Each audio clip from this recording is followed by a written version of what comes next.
Ayan. Magandang umaga po, Central Luzon. Isang malusog na Lunes po para sa ating lahat na naririto ngayon. Salamat po sa muling pakikibahagi sa isa na namang session ng ating health tips. Kalusugan mo, usap tayo. Ang ating mga kalusugan ay kayamanang hindi matutumbasan ng anuman. Kaya naman po isa sa mga layunin ng Department of Health Central Luzon Center for Health Development ay ang mapaunlad ang kalusugan ng bawat isa dito sa ating rehiyon. Patuloy po ang pagsasagawa natin ng mga ganitong talakayang pangkalusugan upang magabayan ang ating mga kababayan kung paano nga bang ang kanilang mga sarili at pamilya ay mapapangalagaan. Sa araw po na ito ay kasama pa rin natin ang ating mga media partners at mga kasamahan mula sa iba't ibang ahensya ng pamahalaan. Maunsog na umaga po sa inyong lahat. At syempre kasama rin po natin ang ating mga kasangga sa pagtataguyod ng kalusugan ng Central Luzon, ang ating Provincial Department of Health Offices, at ang mga Provincial Health and Information Offices natin dito sa Region 3. Good morning din po sa inyong lahat. Muli po ay sisimulan natin ang linggo ng may bagong kaalamang pangkalusugan. Ang mga discussion po natin para sa umagang ito ay ang hand, foot, and mouth disease na susundan ng National Blood Donor Month at ng Nutrition Month. Ang mga ito po ay hahatid at ipaliliwanag sa atin ng mga resource speakers mula dito sa DOH Central Luzon. Kasama po natin ngayon si Dr. Lian Marie Kalimutan mula sa Environmental and Occupational Health Cluster. Magandang umaga po, Doc Lian. Hello po, Ma'am Ange. Good morning po sa ating lahat. Loud and clear naman po yung audio ko, Ma'am. Yes po, Doc. Loud Apo. and clear po. Good morning, Kas Ma'am. Morning po. Naririto rin po mula sa ating Regional Blood Center si Miss Maria Vivian Maliari. Good morning po, Ma'am Vivian.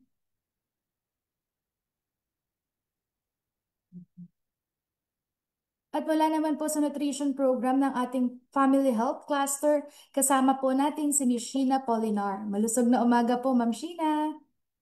Good morning po, Ma'am Ange. Audible Hello naman po. po.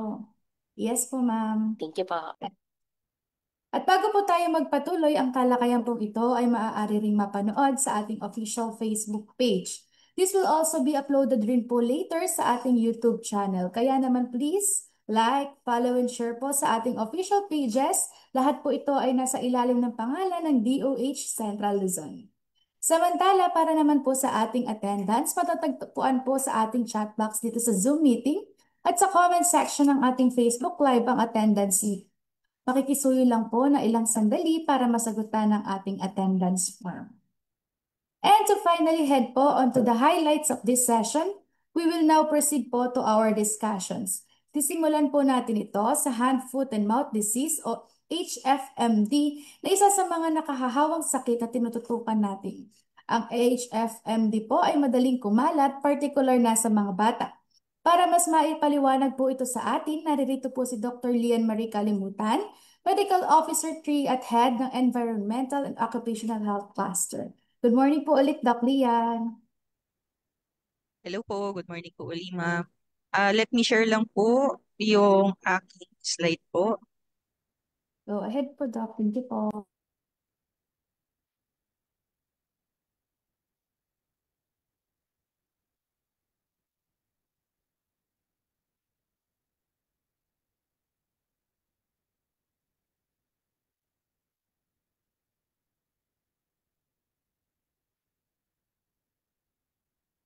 Ma'am, naka-full screen naman.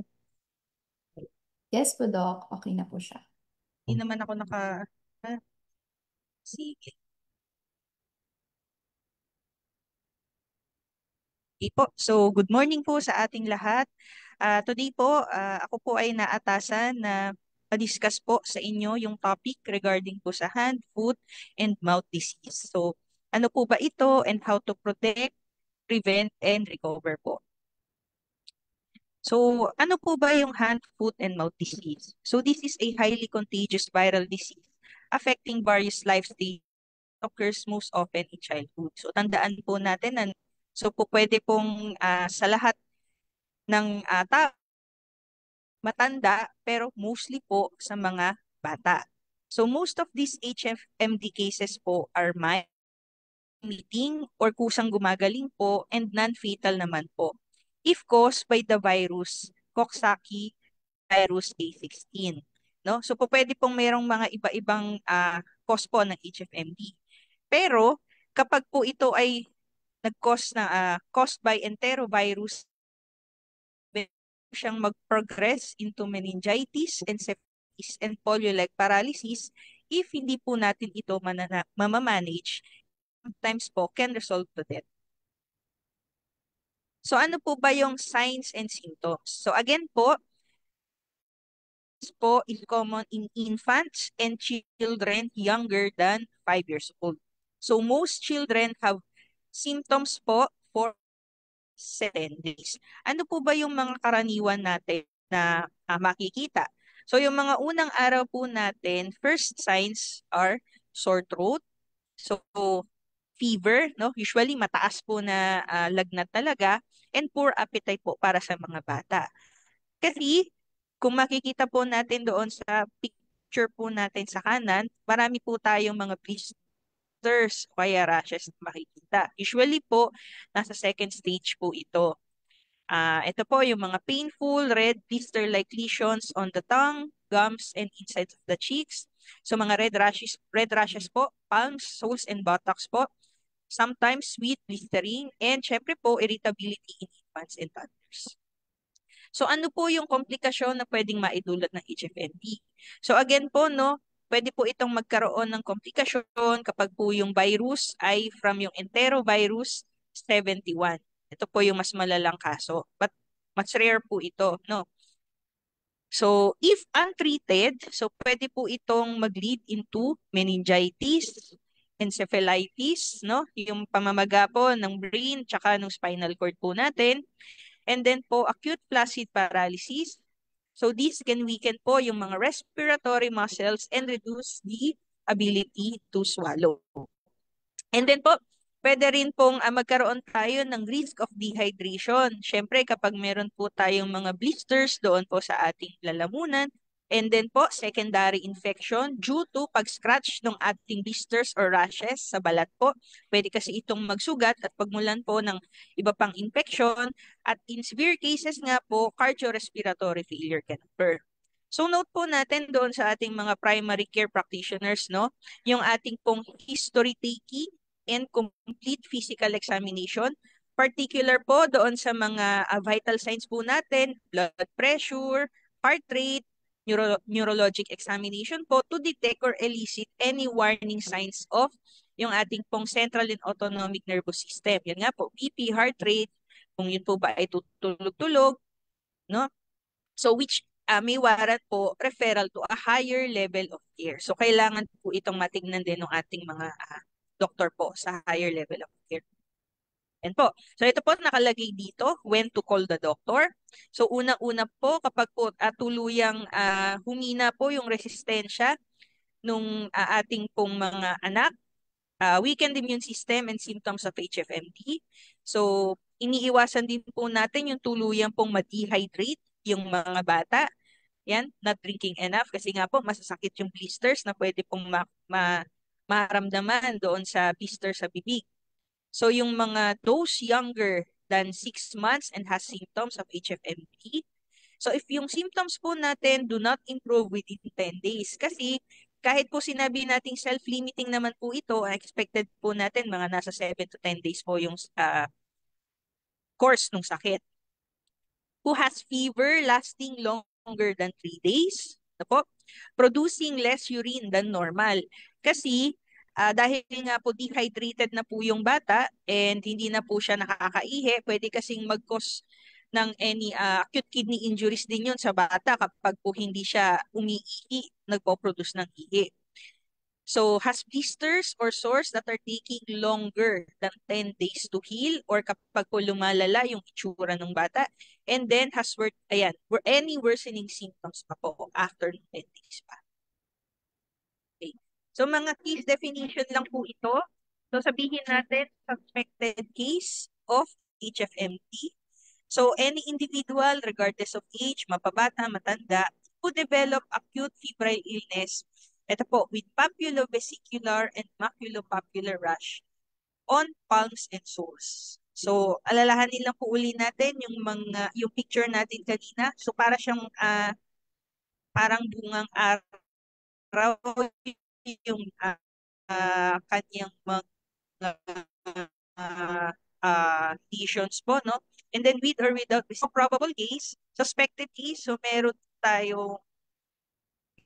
po tayong rashes but not yet been confirmed by a laboratory test. And doon po sa lugar ay merong laboratory confirmed case. No? Geographically and temporally related to the laboratory confirmed case. While yung ating pong confirmed case, syempre po, a suspected case with positive lab result for human enteroviruses. So both yung Coxsackie tsaka po yung enterovirus 71 that cause HFM. So, and yung ating pong suspected case of severe enteroviral disease. So again po, any child less than 10 years of age with fever, and then po any severe signs and symptoms referable to nervous system po or cardiopulmonary failure. Po pwede rin po na suspect or probable HFMD case with complications na po, and those who died less than 48 hours after presenting fever and any CNS involvement po. And yung ating pong confirmed case, meron po tayong positive lab result for TB7. Okay. Ano po yung mga ginagamit for confirmatory to confirm po yung ating cases sa lab? So ito po, reverse transcriptase polymerase chain reaction, PCR of throat swab, vesicles or stool. Throat swab sa lalamunan, vesicles yung mga makukuha natin sa lesion natin sa balat. So pwede po yun, or stool. And then po virus isolation, and lastly po PCR genome sequencing. So, paano po ba kumakalat ang HFMD? Ito po ay nakakahawa ba? Of course po, nakakahawa po ang HFMD. Usually po, during the first week that they are sick, mga pabata or matanda. So, hand, foot, and mouth disease spreads through, syempre po, person-to-person contact, kapag po nahahawakan natin yung mismong mga fluid doon sa blisters, those contact with them, kissing, hugging, or sharing po ng utensils. Droplets po, kapag po nagbahin, ayan, umubo, nagsalita, doon po sa mga laway, po, so pwede rin po yun. Contact with contaminated surfaces and objects, po yung mga usual na nakakawakan, doorknobs, and then sa mga bata naman po, mga surfaces, toys, and then po magrarap po doon sa mga mata, lomi, and lastly po, direct or indirect contact with infected disease. So usually po yung mga caregivers po natin, yung mga matatanda na nakakawa dun sa bata, no? Ito po, such as changing diapers, and then po, ganun pa rin, touching yung mga eyes or mouth, and then po, hahawak ng ibang bata pa. Pwede yun, ibang bata. So can animals get hand and mouth disease? Definitely no. Ito po ay madalas na napagkakamalang foot and mouth disease na usually po naririnig natin na sakit po na nakukuha po ito doon sa mga hayop tulad po ng ito, baka, baboy, foot and mouth disease or foot and mouth disease. Again po, magkaiba po.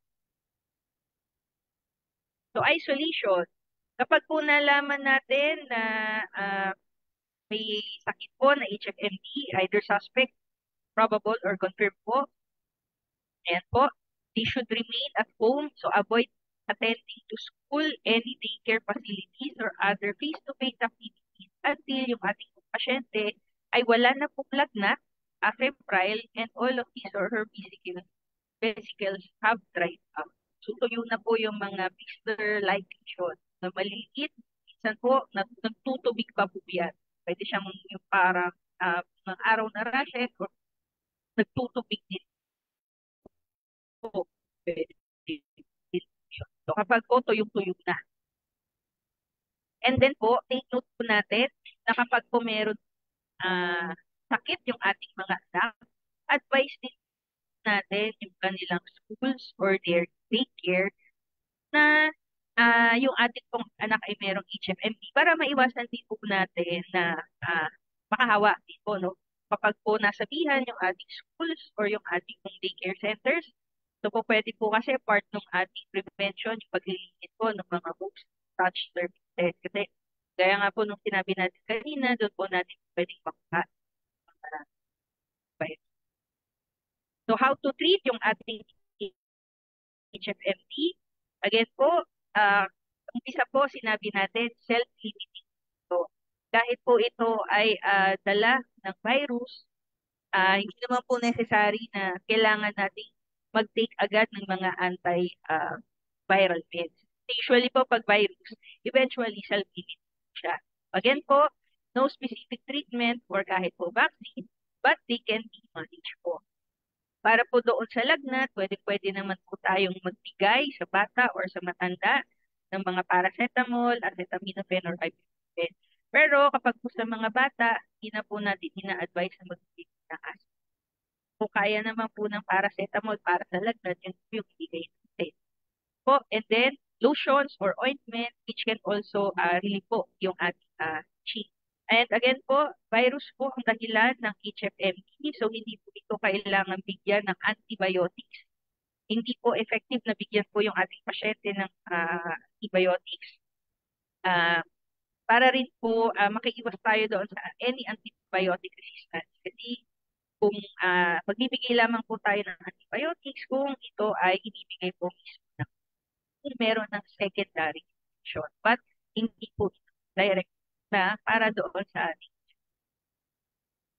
case. Any home remedies po reduce yung ating discomfort. So gargle with warm salt and water.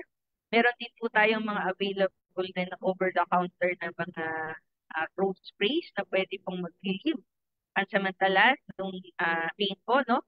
So sa mga bata, medyo effective pa po yung mga ice cream, no? Mga sherbet, popsicles. And then po drinking cold water, other beverages. Mga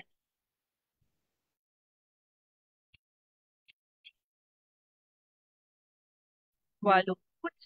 And then yung soda and syempre, okay? Prevention po, syempre po, unang-una yung panatiliin natin yung paghugas ng kamay. Kung hindi naman po tayo makakapaghugas agad ng kamay, gumamit po tayo ng mga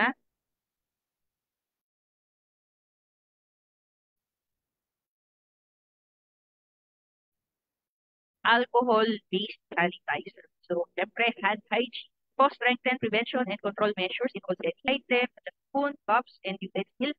Habang may sakit po yung ating mga pasyente, yan. Use appropriate PPEs, properly fitted masks, gloves, and gowns kasi yung droplets nga po pwede yung pagmulan ng infection din. So when caring for a patient with HFM, and syempre po, observe minimum public health standards, especially when sneezing and coughing. And also po, physical distance habang active sakit.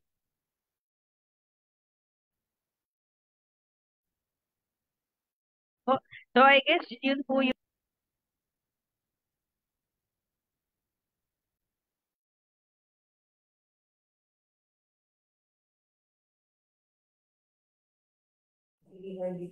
Ayan. Maraming salamat po, Doc Lian, for explaining HFMD. Ang HFMD po, bagamat madalas sa mga bata ay maaari ring mahawa ang mga nakatatanda. Kaugnay po ng naunang talakayan ay mayroon pong mga katanungan dito para mas mabigyan linaw ang HFMD. Kaya diretso na rin po tayo sa mga katanungan. Ang unang katanungan po dito ay, kailan karaniwan or may panahon po ba na tumataas ang kaso ng hand, foot, and mouth disease? sige. Actually po, yung mga viruses natin, all year round naman po yan. Kaya lang mapapansin natin yung parang spike ng cases, usually kapag mga pasukan, start ng classes, kasi karaniwan po ito sa mga bata. And then po, alam naman po natin ang behavior ng mga bata. Hindi naman po yan conscious pa doon sa mga sinasabi natin minimum public health standards. So, naglalaro lang yan, gahag, sa mga kapwa bata or ibang matanda pa. So, medyo doon po natin nakikita mabalitaan na mataas yung kaso. Pero again po, yung ating virus all year round. And ayun po, na speaking of kadalasan or maaaring tumaas ang kaso ng HFMD tuwing pasukan, ang isa pa po sa mga tanong dito ay, ano ang maaari kong gawin kung mabalitaan po na nagkaroon ng hand, foot, and mouth disease ang ilan sa mga kaskwela ng aking anak? Okay po. So, nabanggit din, hello? Ayan. Nabanggit din po natin kanina, no, kapag po may nabalitaan tayo. So, i-report or yung anak po natin, yung anak po natin mismo ay nagkasakit po, i-report po natin sa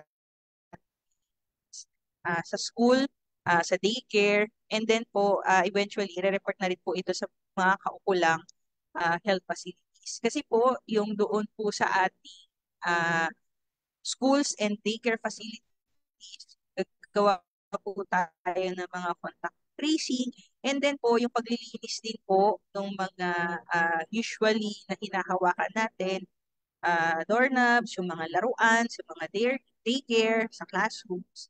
So, magagawa din po natin yan to prevent po yung further spreading pa po nung ating HMN. So, yun po, i-report po natin doon sa ating nauulan, sa mga school administrators, and sa uh, mga health facilities na nakakasama. Health. Ayun po. So sa ating mga mommies or sa guardians na nakikinig po ngayon sa ating Facebook Live or kung may mga kasama rin po tayo dito sa ating Zoom meeting, take note po natin ng mga protocols or mga dapat po natin gawin in case na may magkaroon ng HFMD sa eskwelahan or sa paaralan ng mga anak natin. Sunod na tanong po ay, ilang araw o linggo nagtatagal ang hand, foot, and mouth disease at gaano katagal po kaya dapat ang isolation ng isang taong nagkaroon nito? Sige po, no? Again, reiterate po natin, usually 7 to 10 days yung course ng ating. Kung sakali po na after 10 days, hindi pa rin po yung magaling or nawawala yung symptoms or lumubha, i-report, dalhin po natin doon sa higher care facility yung ating mga pasyente. Mapapansin din po natin na part po ng tuyo yung pagaling, so wala na pong lagnat, at saka po tuyo na yung mga blisters or yung mga sugat, no, sa kamay o kaya doon sa part po yun ng dapat 7.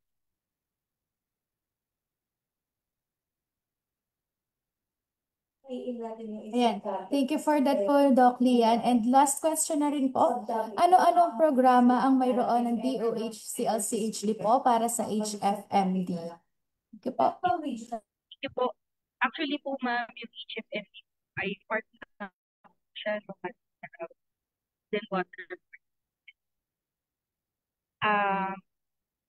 Ba nabanggit ko kanina na pwede siya doon sa oral fecal route, yung through doon sa changing ng diapers, kaya part ng FW.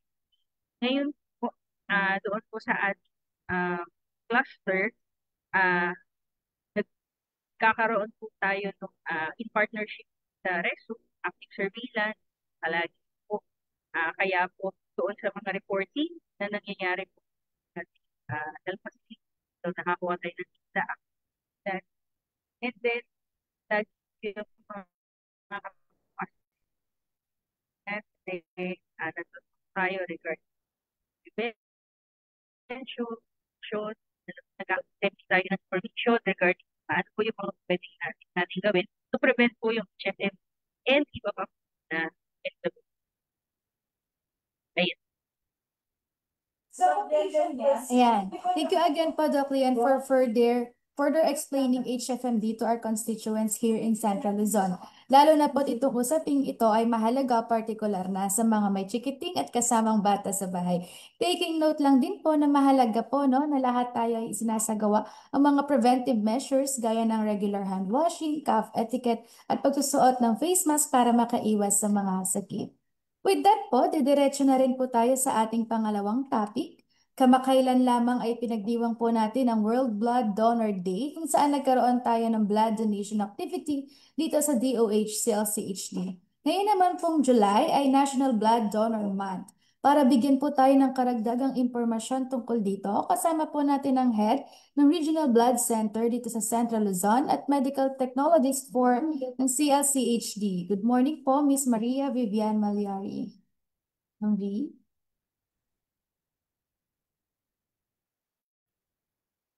Yes, good morning. Thank you. Good morning, everyone. I'm Maria Vivian V. Malyari, the Regional Voluntary Blood Services Program Manager and the focal person for the operation of the Central Luzon Regional Blood Center. My topic is the life-saving power of voluntary blood donation. I ask Ms. Chief to share the slide.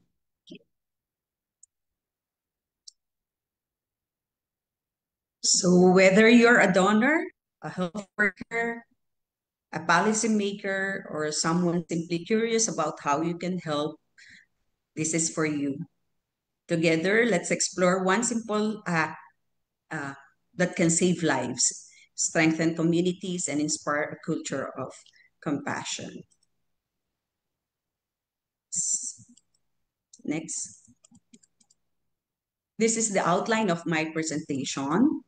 Next.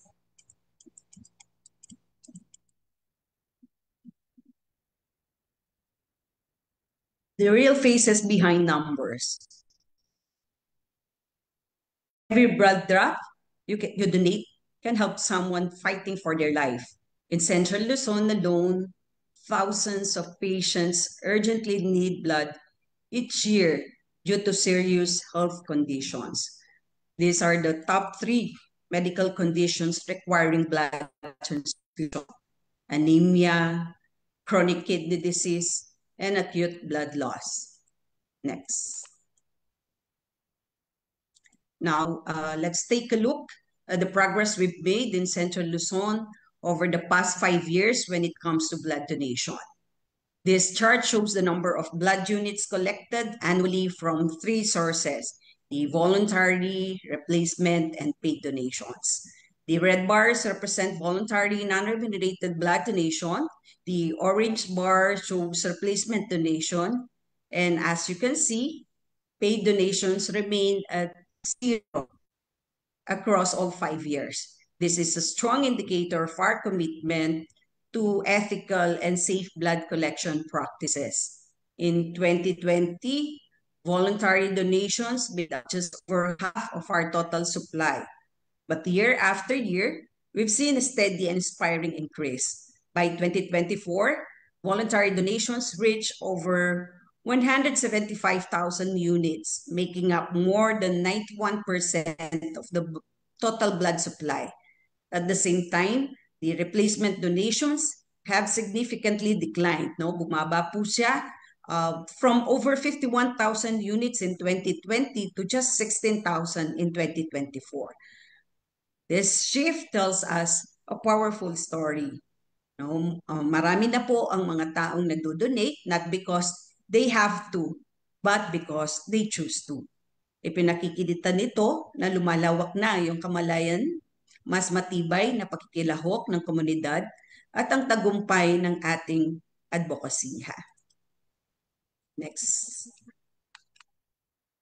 Now let's take a look at the big picture. Central Luzon is home to over 12.7 million people. According to the World Health Organization, we should aim to collect blood from at least 1% of the population each year. That gives us an annual target at around 127,811 units. In 2024, we collected 191,342 units. That's 1.49% of the population, exceeding our target by more than 63,000 units. On paper, this looks like success, but the real question is, was it enough? Where and when it mattered most? Now let's zoom in. The chart on the rightmost, dun po sa kanan natin on your screen, shows us a deeper look into what happens when blood requests cannot be immediately served at the point of care. In 2024, there were a total of 65,887 blood units that went unserved upon initial request. These unserved blood units affected 34,203 patients who were then referred to other blood service facilities for possible fulfillment. The good news is that our referral system worked. No, gumagana ang ating pong blood services network. And out of the 34,203 patients referred, 34,173 were successfully served by other facilities. That's 99.91% success rate in serving patients through inter-facility coordination. However, 30 patients remained unserved even after referral. While this number may seem small, each one represents a life that faced a critical delay or lack access to blood. This data tells things. First, may maganda po tayong referral network, no? That is strong and effective. Second, we must continue to improve blood availability at the point of request so that fewer patients need to be referred, thus avoiding delay in the provision of health intervention. Now, that we've seen the numbers, let's go to the voluntary non-remunerated blood donation. Next slide. We have seen the needs, the gaps, and the lives affected. And take a step back and ask, saan po kaya natin kukuhanin lahat ng mga ito? The answer lies in one powerful act, the voluntary non-remunerated blood donation, or VNRBD. It is the gold standard for safe, ethical, and sustainable blood supply. Voluntary non-remunerated blood donation, or VNRBD, means giving blood freely without expecting anything in return. Not money, not gifts. It's pure act of compassion, a gift of life from one human to another. Next. Voluntary blood donation isn't just a local initiative. It's a global standard. The World Health Organization strongly recommends that all countries aim for 100% voluntary, non-remunerated blood donation. Why? Because ito po ang pinaka-safest, no? Most ethical and most sustainable way to ensure a steady blood supply. Dito po sa Pilipinas, we've embraced the vision through Republic Act 719, also known as the National Blood Services Act of 1994. This law promotes voluntary blood donation and prohibits paid or commercial blood selling. And at the heart of the commitment is the Department of Health, which continues to push for a fully voluntary non-remunerated blood donation across the country. In Central Luzon, part of this mission, building a culture of compassion and one donor at a time. Next. Now, to build a safe and sustainable blood supply, it's important that we understand the different types of blood donors and why some are safer than others. So, tingnan po natin yung four main donor types, no? Their motivation, their risk, and how they may pose risk, no? Doon sa atin pong community. Voluntary non-remunerated blood donors, this is the gold standard, as I've said, no? They give freely without any payment or material reward. They are motivated by altruism, civic duty, and compassion, because they donate out of their genuine concern for others. No, they, they are the safest group with the lowest risk of transfusion transmissible infections. That's why sila po, no, yung ating World Health Organization ay nagpo-promote na gawing 100% ang voluntary blood donation as the foundation of safe blood system. As the replacement donors naman, these donors give blood to replace what a friend or relative have used during transfusion. But in many cases, these are actually hidden pay donors. You know? Sila na po yung tinatag natin ngayon na hidden pay donors. People who are compensated by families to donate on their behalf. Their motivation often comes from obligation, pressure, or indirect payment. This group carries a higher risk of infections. And because of the pressure involved, they may hide important health information just to be accepted.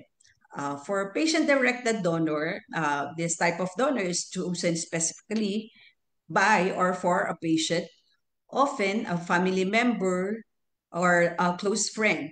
While the emotional connection is strong, there's no proven safety advantage. In fact, these donors may feel pressured to donate, and their blood may not always be compatible or available when needed. And lastly, our paid or professional donor. This is the most concerning group. No, paid donors give blood in exchange for money or goods. While this practice is banned in many countries, including Philippines, it exists. No, it still exists in some areas in Central Luzon, but in Central Luzon we no longer have regulations. No, these donors are often driven by financial need and may contribute to qualify. They pose the highest risk of transmission transmissible infection, and undermine the integrity of voluntary blood donation system. Now, this comparison makes one thing clear. Voluntary, non-remunerated blood donors are the safest and most sustainable source of blood supply. Next. Now that we understand what VNRBD, let's answer the question you might be thinking. Because the more we know, the more confident we become in giving. Let's start with the question, who can donate blood? Anyone who is healthy, basta healthy po tayo, 16 to 65 years old, and weighs at least 50 kilograms can donate blood. However, yung 16 to 18 po natin, kailangan natin ng parents' consent. No? And yung ating pong initial donor hanggang 16 to 60, pag regular donor ka po, pwede kang mag-donate hanggang 65 years old. You should also be able to, you should also be free from recent illnesses and avoid any high-risk behaviors. If you're unsure, don't worry, our medical staff will guide you through a quick screening process. How often can I donate blood? After 3 months, pwede ka nang mag-donate. And if you're donating through apheresis, which collects only specific components like platelets, you donate as every 2 weeks. Next, is it safe to donate blood? Absolutely. All equipment used is sterile and single-use, so there's no risk of infection. And don't worry, your body naturally replenishes the blood you donate within a few weeks. Can I donate if I have tattoos or piercing? Yes, you can. As long as your tattoo or piercing was done at least 12 months ago and there are no signs of infection. This waiting period helps ensure the safety of both the donor and the recipient. Next. To ensure that every patient in Central Luzon has timely access to safe blood, the Regional Voluntary Blood Services Program, together with the Central Luzon Regional Blood Center, has been working tirelessly to strengthen the entire blood services network across the region. First, we ensure the active participation of all blood service facilities by monitoring their compliance with the key requirements of the Certificate of Inclusion. There's a daily blood inventory, blood utilization reports. This keeps them accountable, responsive, and transparent. We also conduct regular mobile donation drives and pep talks to keep our donor engaged, valued, and inspired to return. We invest in people who inspire them, our donor motivation officers. We provide training on donor recruitment, retention, and care to empower them in delivering effective pep talks, advocacy activities, and donor care strategies. Because when our frontliners are equipped with the right tools and motivation, they can spark a ripple effect, turning first-time donors into lifelong heroes. We also celebrate our champions. Through Regional Sandugo Awarding Ceremony, we recognize outstanding LGU and partnership who go beyond and above, who goes above and beyond in supporting the blood donation program. We actively conduct advocacy campaign and work hand in hand with LGUs, NGOs, and private sector partners to mobilize communities and build a culture of voluntary blood donation. We provide technical assistance to LGUs, lead blood service facilities, and other stakeholders to help them implement the program. Finally, we also established and operationalized the Central Luzon Regional Blood Center. This is a vital hub that coordinates support and strengthens the entire blood services network in the region. Next. Now, our call to action to our LGUs. We encourage our LGUs, our local chief executives to allocate regular funding and logistical support for mobile blood donation drives, issue ordinances or resolutions promoting 100% voluntary blood donation. And for our non-government organizations and civil society, partners with blood center, you may partner with us, our blood center and other blood collecting facilities to co-host donation drives and awareness campaign, mobilize volunteers and community leaders on blood donation advocacies, and help reach vulnerable or underserved population through grassroots efforts. Our need for blood never stops. Every day, someone in our region fights to survive, whether due to illness, accident, or emergency. That's why ensuring a safe and sustainable blood supply is not just a job for an agency or a one group. It's a shared responsibility, a multi-sectoral mission that calls on all of us to act. Next.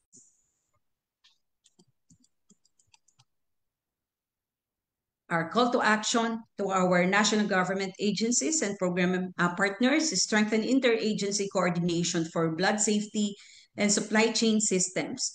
To the entire community, become a regular voluntary blood donor, save lives with every donation, encourage families, friends, and co-workers to donate. Share accurate information and dispel myths about blood donation. Be a local hero because someone's life may depend on your generosity.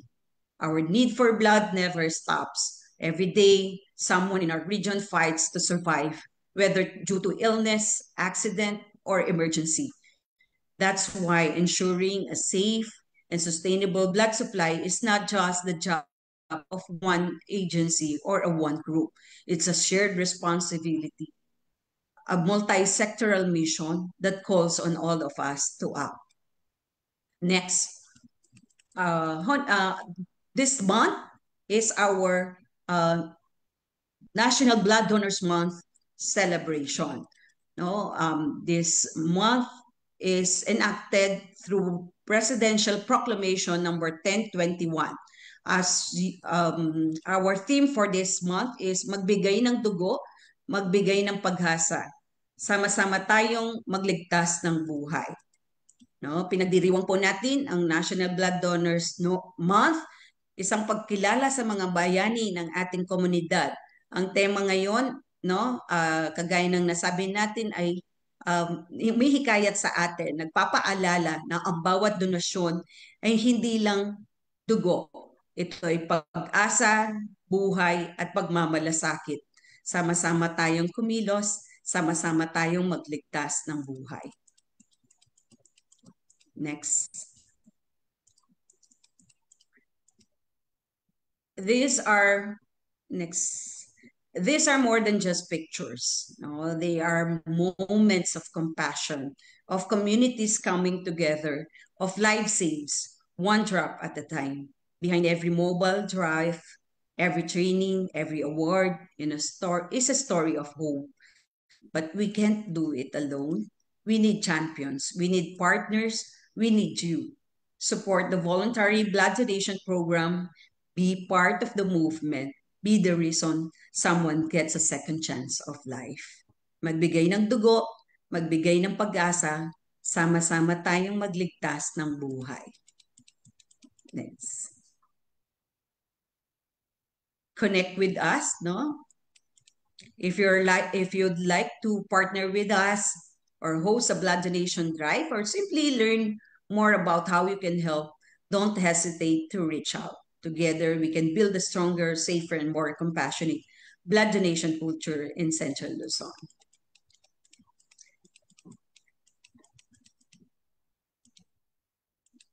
As we close, let me leave you with this thought. Every drop of blood is a drop of hope.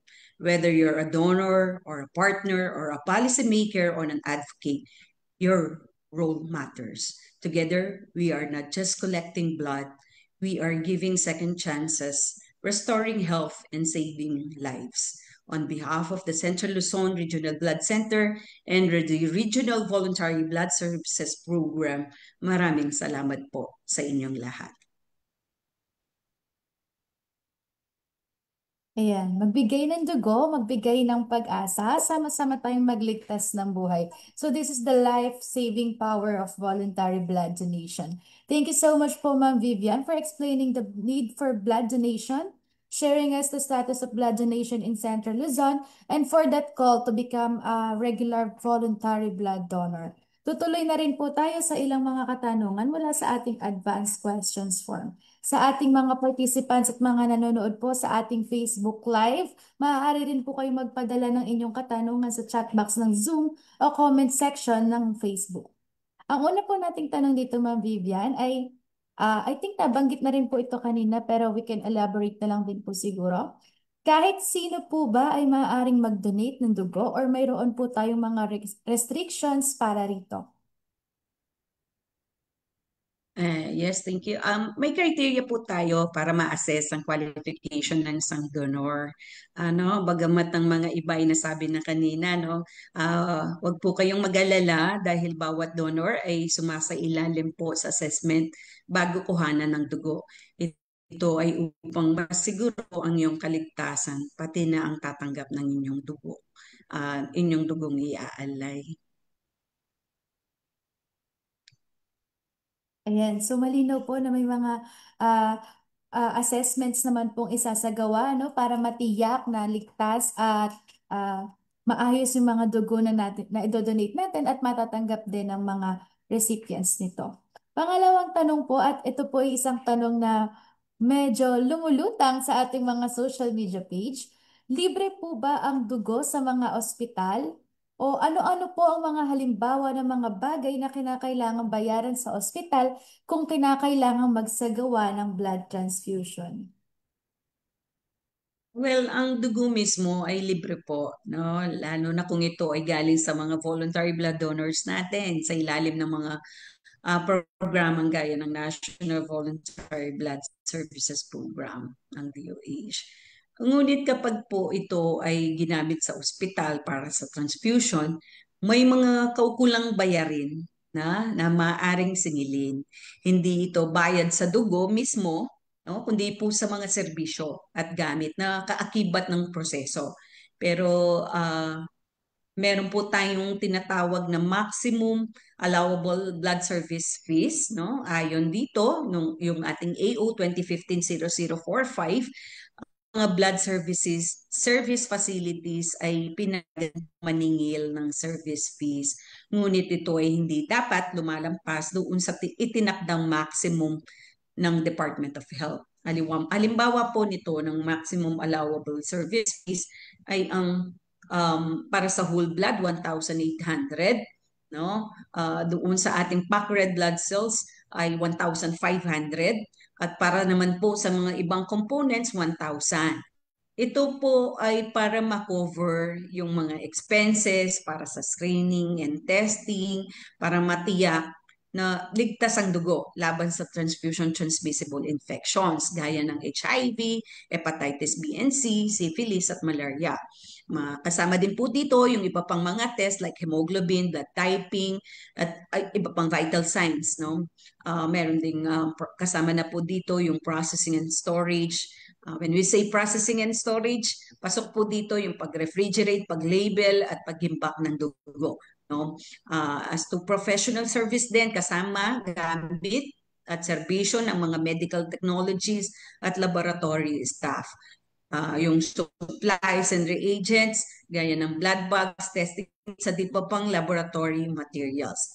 Pumapasok na rin po dito yung 24/7 na operasyon ng facility para mapanatili po yung operasyon ng blood service facility sa araw-araw. No? Ibig sabihin, hindi pinapayagan ang anumang dagdag na bayarin na lampas sa tinakdang maximum na ng DOH. Hindi rin dapat maningil para sa mismong dugo o magdagdag ng handling fees o donor incentives o anumang hindi bahagi ng nasabi ko pong opisyal na proseso. Ayon din po sa nasabing AO, ang sinumang mga blood service facilities na lalabag sa mga tinakdang paran ay maaaring patawan ng suspensyon o pagkansela ng lisensya ng pasilidad. Legal na parusa po ito alinsunod sa RA 7719, no? At kabilang po dito yung multa at even pagkakulong. Thank you so much for answering that, Ma'am Vivian.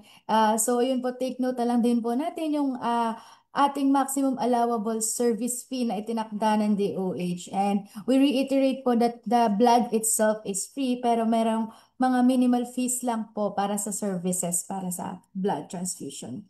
And next question po dito is, saan ako maaaring makipag-ugnayan kung nais kong magbigay ng dugo?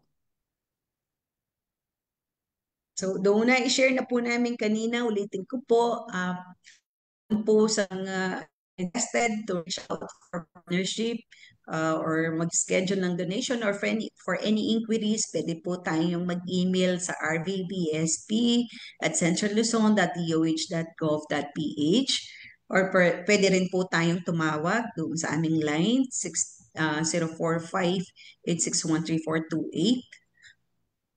If kayo po ay nasa malayong lugar naman, po tayong makipag-ugnayan doon sa pinakamalapit na blood collecting facilities sa inyo pong lugar. And ano-ano po kaya ang mga benepisyo ng regular na pagdodonate ng dugo? Yan, magandang tanong yan, no? Sa totoo lang, lang na scientificong ebidensya na nagpapatunay na ang pagdodonate ng dugo ay may direktang benepisyo sa physical na kalusugan po. No? Hindi ito gamot at hindi rin ito dapat paraan ng detox or panggagamot sa anumang diwa. No? Gaya ng mga narinig natin. Ang tunay na halaga ng pagdodonate ng dugo hindi sukat sa laboratorio. Ito nagmumula sa loob sa kusang loob na pagtulong, malasakit sa kapwa at pagpapalaga sa buhay. Sa bawat donasyon, hindi lang dugo ang naibibigay mo, kundi pag-asa, pagkakaroon at panibagong buhay. Dahil dito, may positibong epekto ito sa iyong buhay. Dahil bukal sa iyo ang pagdodonate, mas maingat ka ngayon sa kalusugan mo, no? Ang mga regular na donor ay mas nagiging maalaga sa kanilang kalusugan upang mapanatiling kwalipikado ang kanilang hilit donate. Bilang na ito ang tamang pagkain, sapat na pahinga at pag-iwas sa mga bisyo. Ikaw ay magiging huwaran ng malasakit. Ang iyong pagiging donor ay nagsisilbing irasyon iba na ipapasa mo ang kultura ng voluntaryong pagtulong sa iyong pamilya, kaibigan at komunidad. Pangatlo, kabutihang emosyonal at mental. Ang pagtulong ay may positibong epekto sa kalukuhan, nakakabawas ng stress, at nagpapataas ng self-worth at nagbibigay ng pakiramdam ng layunin. May layunin ka, may purpose ka, no, dito sa mundo. Bawat donasyon ay maaaring makatulong sa hanggang 3 pasyente. Sa mga biktima ng aksidente hanggang sa mga pasyente may malubhang karamdaman. At ang last, no, tinitiyak ang supply ng dugo para sa lahat. Isa sa pinakamahalagang benepisyo ng pagdodonate ay ang pagpapanatili ng sapat na supply ng dugo sa ating mga ospital at bladders. Tandaan, tayong lahat po ay maaaring mangangailangan ng dugo. Sa oras ng aksidente, operasyon, panganganak, o biglang karamdaman, sa pagdodonate mo ngayon,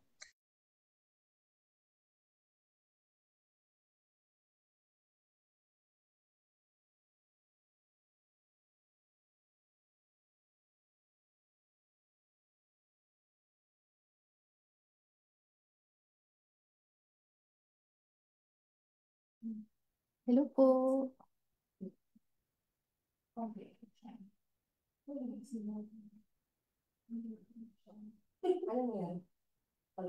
Ayan, mukhang nagkaroon lang po ng connection problems ang isa sa ating mga resource speakers. Anyway, isa na rin naman na po ito sa ating mga huling katanungan para sa National Blood Donor Month. So kay Ma'am Vivian po, maraming salamat po sa pagsagot ng mga katanungan namin. And I believe po na nasagot na rin yung ilang mga lumulutang na tanong sa ating mga social media page ng DOH. And of course po, we would just like to reiterate po that blood donation saves life. Kaya sa atin pong mga blood donors, mga bayani po kayong maituturing. Saludo po kami sa inyo.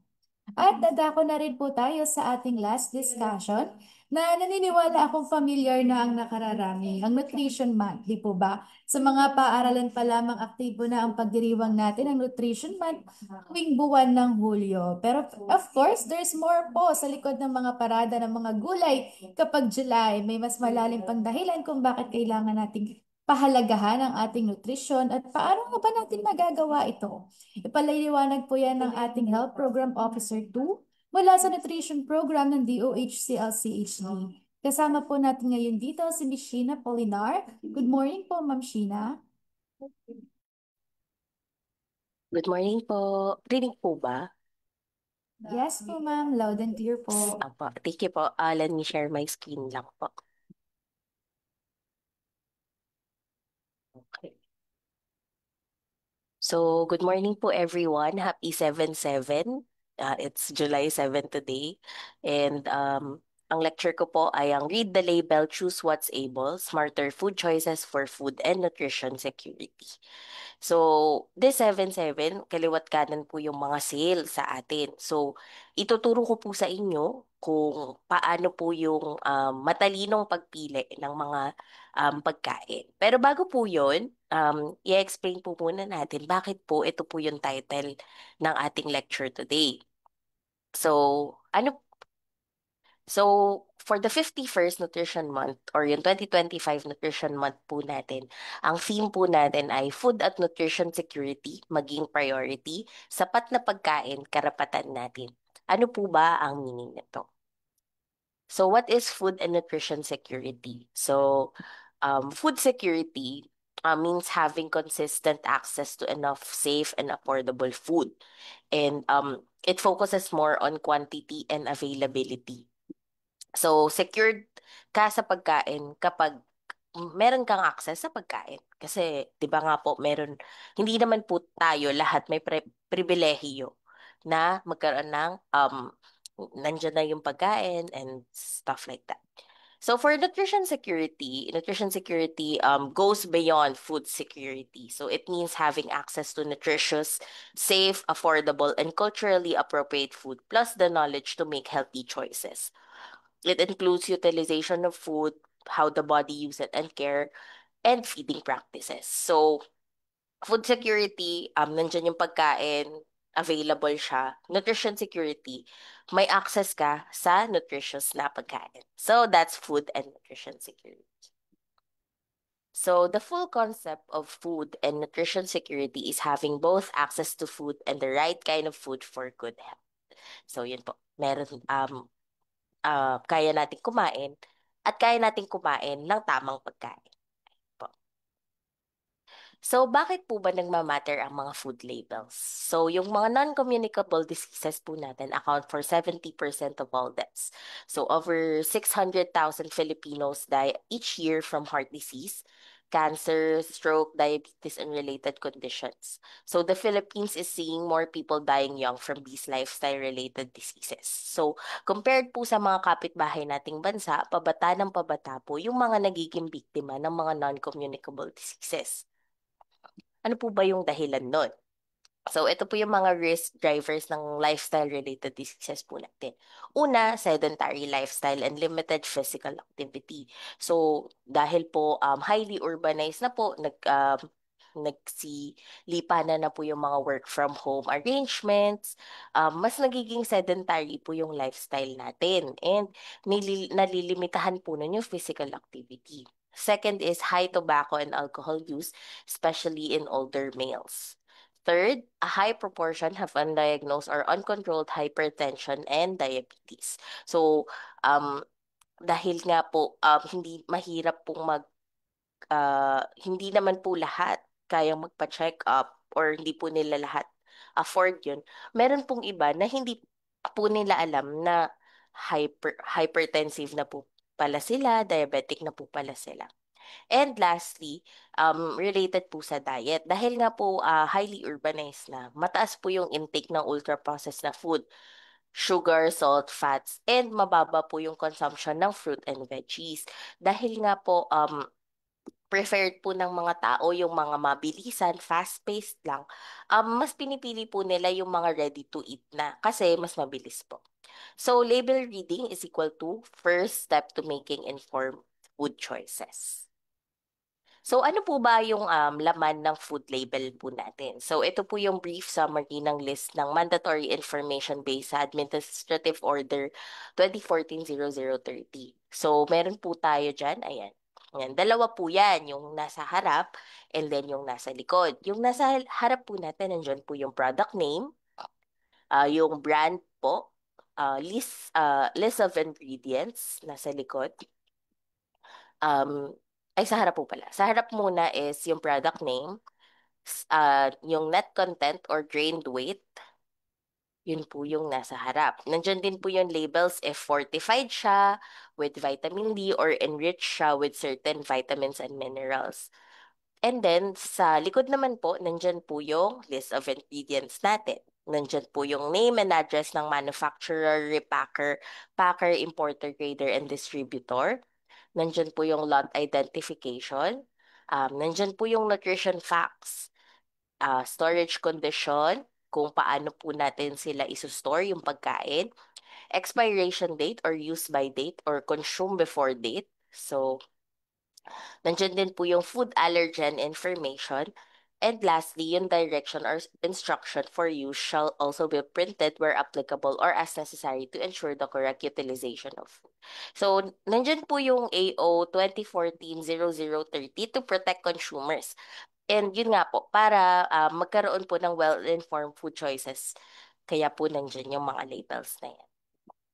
So, pupunta po tayo dun sa nutrition facts label. I'm sure lahat po tayo is, alam mo yun, kapag medyo, tinitingnan din talaga natin yung nutrition facts. So, paano po ba magpasa ng nutrition facts?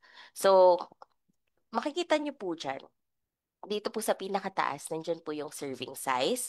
Ibig sabihin po, yun po yung isang serving po, ay serving size, yun yung kung ilang grams yung product. So, same po yan dun sa net content or drained weight na nasa harap. Next po is number of servings per container or pack, 27. So, ibig sabihin po, 27 servings po, ito. So, 27 times 33 ang serving size po niya. So, sa isang container po na to or sa isang pack na to, meron ka pong 27 servings ng kung anong product siya. So, later po magpa-practice tayo. So, nandyan din po yung macronutrients natin. Macronutrients are protein, fat, carbohydrates. So, andyan po yung mga sources of energy. Nandyan din po yung micronutrients natin, yan yung vitamins and minerals, vitamin D, protein, calcium, yan po. Tapos, nandyan din po yung itong percent Rennie. So, yung percent Rennie po is percent recommended energy and nutrient intake. So, yan po yung recommended energy and nutrient intake per day based po sa kung anong product po siya. So, for this, alam ko naman pong milk to. So, naka-base po yung Rennie values niya sa children, yung required na calorie na intake ng children per day. So, yan po yung nutrition facts label natin. So, punta muna po tayo sa serving size. So, why does serving size matter? So, yung serving size po, it is the amount of food used to calculate calories and nutrients. So, people often eat more than one serving without realizing. So, hindi po natin, ay, nauubos ko po pala to. Pero pag check mo, 2 servings pala siya. Yun. So, double the serving, double the calories and nutrients. Check serving size first, especially for snacks and packaged food. So, ito po. Meron po tayong sikat na um, chips dito. So, dito po nakalagay, serving size po niya is 3/4 cup, 30 grams. And servings per container po niya is about 3. So, kapag naubos niyo po itong isang, chips na to, is equivalent po siya sa 3 servings. So, halimbawa, ito pong lahat ng nakikita niyong number dito, imo-multiply niyo po siya sa 3 kasi um, yung nakalagay po na numbers dito, naka-display na numbers is yung amount per serving. Since sabi po na servings per container is about 3, ito pong calories niya, pag naubos niyo po ng buo, calories is 150 kcal per serving. So kapag naubos po ng buo yung chichirya is 450 calories. And then, total fat, 8 grams. So, kapag naubos po yan, 24 grams po ang intake. For sodium po, since these are chips, medyo ina-anticipate na po natin na mataas siya sa sodium. So, 110 milligrams. Since 3 servings po siya, 330 milligrams po yung nako-consume po ninyong sodium. That applies din po with other macro and micronutrients. So, makikita niyo po dito, serving size, it's 3/4 cup, 30 grams. So, meron po tayo ditong visual representation. Ano po, although bigas po yan, wala po kasi tayong mahanap na chips. Pero, ganyan po yung itsura ng 3/4 cup. So, if binabantayan po natin yung kinakain natin, hindi naman po need na maubos natin yung isang buo. Ayan. So, actually po, as a dietitian, syempre po, di ko naman po pwedeng sabihin na, pwede ko po yun sabihin na bawal kayong kumain ng ganyan, bawal yung ganito, pero hindi ko naman po makokontrol yung desires ng client. So, ang sasabihin ko na lang po, it is better na yung bilhin nyo na lang po yung mga maliliit na pack. At least, hindi po kayo magigilty na, binuksan ko na eh, uubusin ko na lang. Po. So, next po. Balance your nutrition, what to limit and what to load up on. So, ito po yung mga ililimit natin, saturated fat. So, ano po ba yung saturated fat? Ayan po, may emoji po tayo ng butter. So, ito po yung mga fat na galing po sa animal sources. So, andyan po yung butter, andyan po yung lard, yan. Tapos, sodium or yung salt, added sugars, example po niyan yung mga sugar content na nakukuha po natin sa sodas. Tapos, ito naman po yung mga dadamihan natin ng intake. So, fiber. So, ano po ba ang sources ng fiber? Gulay, prutas. Meron din pong ibang mga carbohydrates like yung mga root crops po natin such as kamote, and saging na saba, pwede din po. Mataas din po yan sa fiber. So, bakit po ba tataasan natin yung fiber natin? Kaya po tataasan natin yung fiber kasi fiber means satiety. So, mas mabilis po kasing makabusog yung fiber. So, mas filling po siya. So, ma, mas matagal din po na puno yung tiyan natin. And yung tendency po natin na mag-overeat is malilimitahan. So, get more of these. Vitamins naman po. Meron po tayong vitamins A, C, D, etc. Calcium, ayan, and iron. So, paano po ba magbasa ng percent recommended energy and nutrient intake sa food labels po natin? So, kapag po 5% or less, ibig sabihin mababa po yung nutrient na yon doon sa pagkain na chinecheck niyo po. Kapag naman po 20% or more, ibig sabihin mataas po yung nutrient na yun doon sa pagkain na chinecheck niyo. So, gamitin po natin yung percent, Renny, to compare two products side by side.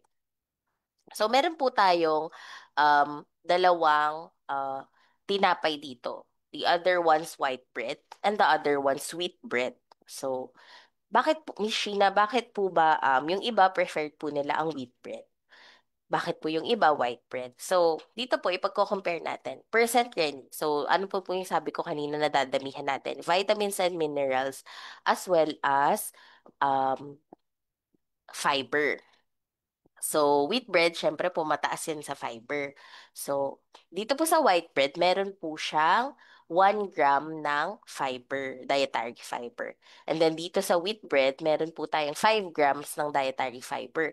And based po sa percent ready natin, 20% po siya ng recommended energy and nutrient intake for a male adult po. Ayan. So, ibig sabihin mataas po siya, nasa mataas na range. So, madalas po, halimbawa, yung mga diabetic patients po natin, yung nire-recommend ko po sa kanila is wheat bread. Kasi, ang tendency po kasi kapag diabetic ka, you tend to eat regularly. Like, parang every hour, gutom ka, ganyan. So, nakakatulong po kasi yung pagtaas ng intake ng fiber natin kapag palagi tayong kumakain kasi at least mabilis po tayong nabubusog. So, yung tendency na mag-spike po yung blood sugar natin is mas mababa. Okay po? Tapos po, sodium. So, sodium for white bread, for this one is 215 milligrams. So, that's 9% ng Reni po natin. And dito po sa kabila, sodium niya po is 192 milligrams or 10% na Reni. Okay po? For sugar naman po, the other one's 5 gram and the other one's 4 gram. Sa total fat po, equal naman po yung content niya. So, yan po. Actually po, same na brand lang po siya. Pero yung isa is white bread and yung isa is sweet bread. So, pwede nyo po itong gamitin to compare. Halimbawa, nagsha-shop kayo for groceries, baka po mas okay na yung other option yung bilhin nyo, ganyan. Kung onti lang naman po yung difference niya in amount. Pero kung makikita nyo po dito sa vitamin A, C, dito po sa vitamins and minerals dito sa baba, significant naman po na mataas yung vitamins na makukuha nyo for these bread po. So, ito, mapunta naman po, tapos na po tayo sa nutrition facts kung paano po tayo magko-compare. So, punta naman po tayo sa reading the ingredient lists smartly. So, ito po yung mga tips natin. Una, ingredients are listed from most to least by weight. So, arranged po siya yung ingredients list natin into pinakamarami na content to pinaka-content. And then first three ingredients make up most of the product. Tapos, watch out for hidden sugars like corn syrup, dextrose, fructose, cane juice, and maltose. So, hindi lang po kasi kapag nakalagay, syempre po, kunwari, titingnan natin kung yung binabantayan natin yung sugar content ng kinakain natin. Meron din po kasing ibang mga terms for sugar. So, dyan po yung high fructose corn syrup natin, yan, yung mga names po na yan. So, considered as sugar din po siya.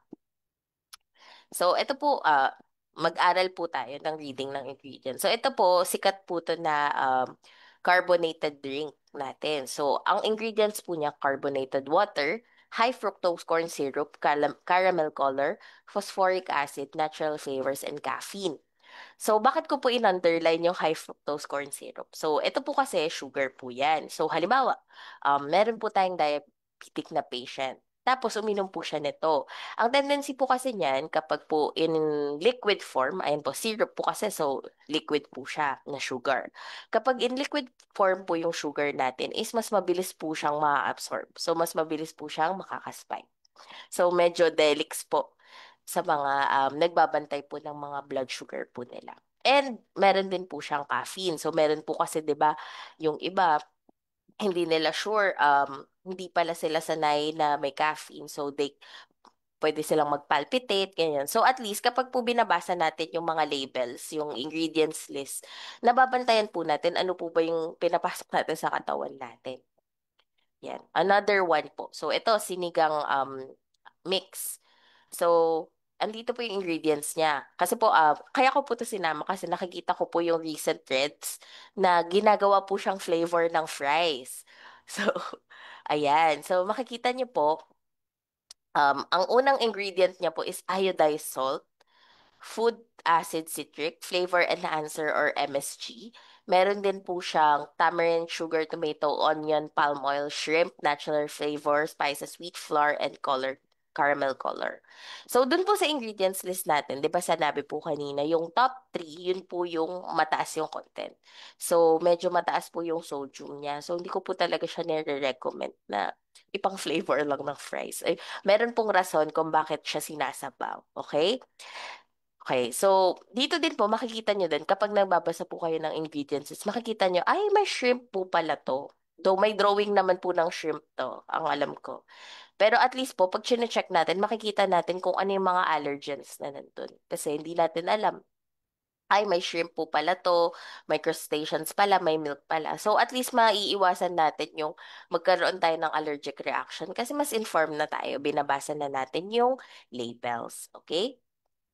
So, ito naman po, another one. So, meron po tayong tatlong same na brand ng juice. Meron po 100% pineapple juice, 100% pineapple juice, and the other one's a juice drink. So, ano po ba yung difference niya? Makikita po natin yan sa ingredient list niya. Okay? So, yung number 1 po natin claims na 100% pineapple juice po siya and enriched with fiber. So, as per dito sa ingredients list niya, ang ingredients po niya ay pineapple juice. So, that's a good sign. Kasi, ano po bang iniinom niyo pineapple juice? So, maganda na pineapple juice yung number 1 kasi yun yung pinakamarami. Acacia gum, yun yung fiber source. Yun yung sinasabi nating enriched with fiber. And ascorbic acid or vitamin C. Sa second naman po natin, it says na 100% pineapple juice din po siya, pero ang nakalagay po is enriched, ay fortified rather, siya with vitamins. So, makikita niyo po dyan ingredients niya, pineapple juice, check. Ascorbic acid, vitamin C, vitamin A, and vitamin. 'Di ba? Maganda po kasi yung ingredients niya, yun din yung kiniklaim niya sa food label niya sa harap. The other one is a juice drink. So, juice drink po, ang ingredients niya is water, pineapple juice, natural juice, or reconstituted juice from concentrate. Reconstituted po is yung tinanggal po nila yung liquid and then nilagyan po nila ulit ng water. Kaya po ginagawa nila yun minsan kasi para mas madali po siyang i-store, ganyan. Flavor, stevia extract, or glycosides. Ito po yung type din po siya ng sweetener. So, pampatamis po siya, pero hindi po siya sugar. ascorbic acid, citric acid, iodized salt, beta-carotene, xanthan gum, and artificial flavor. So, yan po yung difference ng dalawa. Wait lang. Wait. So, ayan po. So, dyan natin titingnan. 100% pineapple juice and juice drink. Kapag po sinabing juice drink, may possibility po na reconstituted siya or mas madami po yung tubig niya. And um, artificial flavoring po yung gamit. Kapag po sinabing pineapple juice or 100% pineapple juice, i-check pa rin po natin yung ingredients list. Kung yung kiniklaim po nila sa harap is nagre-reflect din sa likod. Ayan po. Binibigyan ko po kayo ng info na ganito kasi halimbawa, syempre po yung mga bagets, pinapabaunan po natin sila ng juice. So, pwede nyo pong gamitin yun na parang, ito bang binibigay ko sa anak ko is, artificial flavoring lang or pure siya na juice. Kasi mahirap po yung mga bata. Mabilis po yan sugar rush. So, ayan po. Pwede niyo pong gamitin tong exercise natin today para po magkaroon kayo ng well-informed or matalinong pagpili ng kung ano pong kinakain ninyo. So, reading labels helps us make better use of our food budget, protect health, and feed our families better. So, kapag po alam natin kung paano na magbasa ng labels, makakapagpa-compare na po tayo. Ito mas mura to, pero titingnan natin yung ingredient list niya or yung nutrition facts niya. Mura ba siya, pero worth it ba na mura yung bibilhin ko? Or masyado siyang mahal. Pero ito kasi yung sikat na brand. Pero worth it ba na bilhin ko siya? Based sa nutrition facts niya, sa ino-offer niya sa akin nutritionally. So, yun po yung gusto ko pong iiwan na question sa inyo. Kapag nag-grocery po kayo o bumibili po kayo ng kinakain ninyo. So, ang key takeaways po natin, basahin po yung mga serving size and percent ready. So, andyan po, malay nyo, inuubos nyo po pala yung isang pagkain, pero 3 servings po pala siya sa isang upuan. So, mas nire-recommend ko po talaga na bumili kayo ng maliliit or kahit hindi nyo po ubusin, pwede nyo naman po i-keep siya and then continue to eat later on. Study the nutrition facts and ingredients list. So, pwede nyo po ditong makita kung may allergies po ba kayo, kung mataas po ba sa sugar, kung proper po ba siya na juice or artificial flavoring po siya. Yan, pwede niyo po yan. Use labels to compare before buying. So, ito po, makakapag-compare na po kayo ng different brands kung ano po ba yung mas maganda for you, for health, para sa health ninyo, and para din sa bulsa po ninyo. Good choices is equal to better nutrition security. So, that's it for my lecture po. Thank you so much. Ayan. Thank you po for that discussion, Ma'am Sheena. Happy 7/7 po, ano.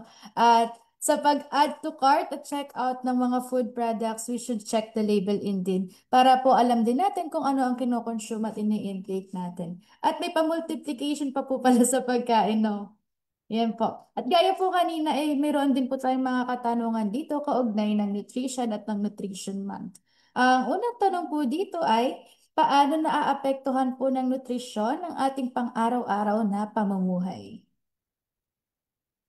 Ayun po. So, yung nutrition po, malaki po yung epekto niya sa pang-araw-araw na pamumuhay dahil yung kinakain po nating pagkain, yun po yung nagbibigay sa atin ng energy, nagpapanatili po ng malusog na katawan at tumutulong po sa maayos na pag-iisip. So, kapag po tama yung nutrisyon ng isang tao, mas malakas po yung resistensya niya laban sa sakit. Yan. Mas mahusay din pong nakakapagtrabaho or nakakapag-aral. And mas mataas po yung konsentrasyon tsaka productivity. Tumutulong din po siya sa pagpapanatili ng tamang timbang tsaka pag-iwas sa mga malulubhang sakit tulad ng diabetes, sakit sa puso at iba pa.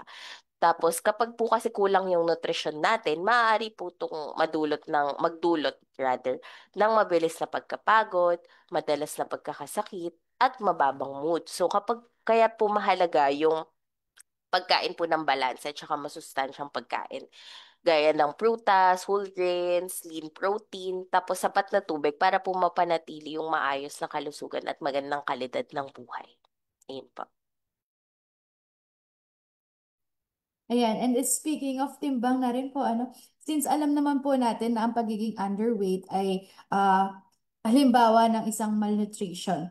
Ang tanong po dito ay malnutrition din daw po bang maituturing ang pagiging overweight or obese? Yan, good question po yan. So, yung malnutrition po kasi, tumutukoy yun sa anumang hindi balancing kalagayan sa nutrisyon. So, pwede pong kulang yun or sobra. So, naka-umbrella po sa malnutrition ang undernutrition as well as overnutrition. So, sa kaso po ng obesity, yung labis po nila na energy or calorie intake kumpara sa physical activity po nila, nagdudulot po yun ng mataas na timbang. So, pwede din, kahit po ganun yung case, kahit na excess po siya, um, possible din po na kulang po din yung mga overnourished nating kasama na sa mahahalagang nutrients like vitamins and minerals. And yung mga taong obese po, ganun po yung case sa kanila, lalo na kapag madalas po silang nagko-consume ng mga processed food. So kaya kahit sobra po yung timbang nila, maaaring hindi pa rin sapat ang nutrisyon sa katawan, na isang malinaw po na anyo ng malnutrition. Thank you po for that, no? And isa pa pong katanungan dito ay may specific number or ilang beses daw po ba dapat kumakain sa isang araw ang isang individual? So, ang turo kasi sa atin, 3 beses talaga. Sa mga may sakit, 5 beses. Breakfast, lunch, dinner. Sa mga may sakit, breakfast, AM snack, lunch, PM snack, and dinner. Pero, maganda po siya. Ah, yung regular po kasi na pagkain is sa tamang oras, yung tumutulong po sa atin na pagpapanatili na meron tayong sapat na energy to take on that day. Tamang mas naano din po natin yung metabolism natin, and umiiwas po tayo sa overeating kapag regular tayong kumakain sa tamang oras. Pero po as a dietitian, meron po kasing iba, kasi po case-to-case basis siya. So meron po kasing iba na hindi talaga nila kayang kumain. Kahit pilitin natin, hindi talaga nila kayang kumain ng 3 times a day. So, depende po yun sa edad nila, aktibidad nila, kalusugan, tapos kung ano po yung layunin nila nutritionally. Kaya mas mahalaga po na makinig sa sariling katawan. Nagugutom ka, kumain ka. Pero hindi yung overeating. Tapos, at kumain kapag gutom sa halip na sundin lang yung nakasanayang oras. So, as long as nakukuha mo yung energy intake mo that day, nakakain mo siya, and nababurn mo siya, hindi naman necessary na 3 beses. Pero if kaya ng 3 beses, okay siya. Yan. Yan. So take note po natin dito, no? Makinig sa sarili nating katawan. And second to the last question po ay ano-ano ang programa ng DOH para sa nutrisyon, particular na para sa mga bata? Yun po. So for nutrition program po, meron po tayong micronutrient supplementation. So ito po yung nagbibigay tayo ng vitamins and minerals sa mga bata para po maiwasan yung vitamin deficiency disorders. Maliban po doon, meron din po tayong infant and young child feeding program na tumututok naman po sa exclusive breastfeeding tsaka first 1,000 days of life ng mga bata. Meron din po tayong mga dietary supplementation activities para sa mga batang kulang ang timbang. Recently po, may nag-wrap up po tayo ng 120-day supplemental feeding sa San Jose del Monte, Bulacan. And then, nagte-train din po tayo ng mga personnel natin, ng mga nasa LGUs po natin na healthcare workers para naman po alam nila i-manage yung mga cases ng moderate and severe acute malnutrition.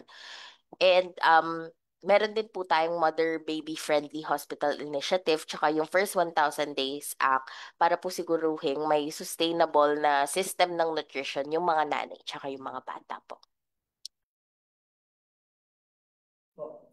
Ayan. At ang kasunod po nito ay, mayroon din po bang mga programa ang DOH para sa nutrisyon naman ng mga nakatatanda? By nakakatanda po, like adults or yung mga elderly po ba natin? Ah, Both po. Sige pa. Sige, isa-isahin po natin. Kasi ang nutrition naman po, para po yan sa lahat. So may life stages yan. Meron sa mga bata, yung nasabi ko kanina. Meron din po tayo sa mga adolescents natin or sa mga teenager.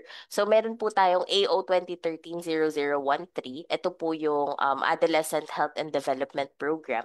So dito po, sakop po niya yung pagsusuri ng nutritional status ng mga adolescents natin. Lalo na po yung sa mga adolescent females natin. So nagbibigay para po sa mga adolescent female, nagbibigay po tayo ng mga micronutrient supplements as well as yung mga ready-to-use supplementary food or therapeutic food para sa mga at-risk po yung mga malnourished natin. Tapos, nagde-deworm din po tayo. Tapos, binibigyan din po natin sila ng mga health advocacies such as yung sa iodized salt consumption. Kasi po, di ba, medyo mataas po yung um, iron deficiency and iodine deficiency anemia sa age po nila. So, kasama din po sa programa na yon yung nutrition counseling, mental health support, tsaka pagpapayo ukol sa healthy lifestyle, hand washing, hygiene. So, yan, nababangga din po kasi niya ng nutrition and pag-iwas sa risk behaviors. So, for adults naman po natin, yung mga regular adults natin, madalas po health advocacies po sa kanila. So, tinuturuan po sila ng tamang pagkain gamit yung pinggang Pinoy po nating tinatawag.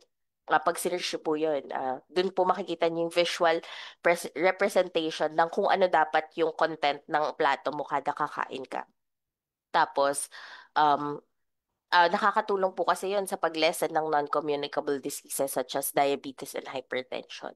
So, sa mga ospital po, meron din po tayong mga nutrition and dietetics department. Nagbibigay po sila ng medical nutrition therapy, screening, counseling, tsaka monitoring po sa mga pasyente bilang bahagi ng paggamot. So, for elderlies naman po natin, sa pamamagitan po ng healthy and productive aging strategic framework, isinusulong din po yung inisyatiba gaya ng health promotion, disease prevention, curative care at long-term care bilang home care at rehabilitation at palliative services.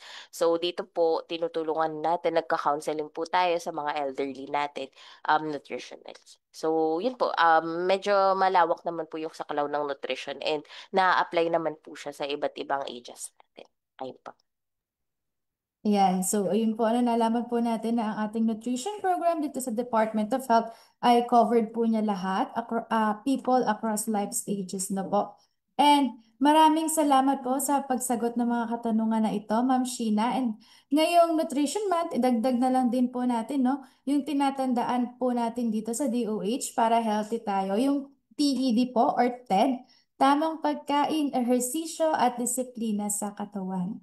At muli po, maraming salamat po sa ating mga resource speakers na pinaunlakan tayo para sa session na ito. Kay Doc Lian, Ma'am Vivian, and Ma'am Sheena. Maasa po at naniniwala po kami dito sa CLCHD na makatutulong ang mga diskusyong ito para manatiling malusog ang ating mga kababayan dito sa Central Luzon. To our participants, fans and viewers po, do we have more questions po kaya para sa ating speakers? Wala po sa ngayon dito sa ating chat box and sa live ng ating Facebook page. And for that po, kung wala na po, or maaari nyo rin naman pong ipadala ang inyong mga katanungan sa ating evaluation form na nasa chat box na rin po natin ngayon. Ang mga kasagutan po sa inyong mga magiging katanungan po ay sasagutin namin sa pamamagitan ng inyong indicated email address sa evaluation. Gaya rin po kanina ay makikisuyo lang din po kaming masagutan na ito para rin po sa ikauunlad at ng mga susunod nating talakayan. Salamat po. At hihingin na rin po namin ang oportunidad na ito para kumuha ng photo or screen capture kasama ang mga participants sa session na ito na patuloy na tumatangkilik sa ating mga online talakayan.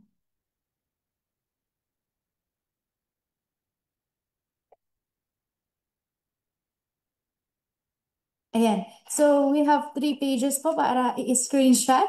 Sige po, ngiti lang po tayo dyan. Ready po? 1, 2, 3. Next page po. 1, 2, 3. And next po. 1, 2, ayan. So, maraming salamat po for showing us your pretty smiles, ano? Sana po ay marami po kayong natutunan mula sa ating mga health experts. Maraming salamat po sa mga nakilahok. Naway maikalat natin ang mga wastong kaalaman na ito sa ating mga komunidad. Patuloy po tayong magsama-sama sa pagsulong ng ating kalusugan. Magkita-kita po tayong muli sa susunod nating health tip session upang talakayin ang iba pang usaping na importante para mapanatili natin healthy ang ating mga sarili. At inaanyayahan na rin namin kayo, Paspo, magkakaroon po tayo ng health tip session sa Newsline 103.1 FM. Bukas po yan, alas 9 ng umaga. Maaari nyo rin po itong mapanood sa Facebook page ng DOH Central Luzon. Muli po isang mapagpala at malusog na umaga po sa lahat. Dito na po nagtatapos ang session para sa umagang ito. Sige. Sige, tapos pa rin. Okay. Hindi pa sila nag